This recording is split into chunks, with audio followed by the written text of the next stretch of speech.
બાળકો આ એક આપણે મોડલ બનાવેલું છે જેના દ્વારા પરિમિતિ અને ક્ષેત્રફળના સૂત્રો આપણે જાણી શકીશું.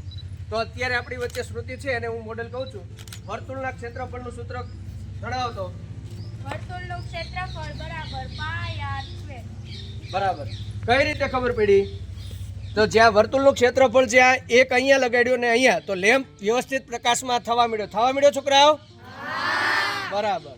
હવે આપણે દાખલા તરીકે લંબ શું થશે? ચોરસનું ક્ષેત્રફળ બરાબર લંબાઈ ગુણ્યા લંબાઈ. બરાબર.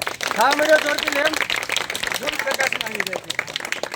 આની સાથે આપણે બજર પણ ગોઠવી શકીએ જેથી કરીને અવાજ પણ આવે. ચોરસની પરિમિતિમાં ચોરસની પરિમિતિ બરાબર 4 ગુણ્યા લંબાઈ. જો થવા મળ્યો મોટો વધુ પ્રકાશથી લેમ્પ સરખો ડાળો થાય છે. બરાબર. હવે આપણે દાખલા તરીકે લંબ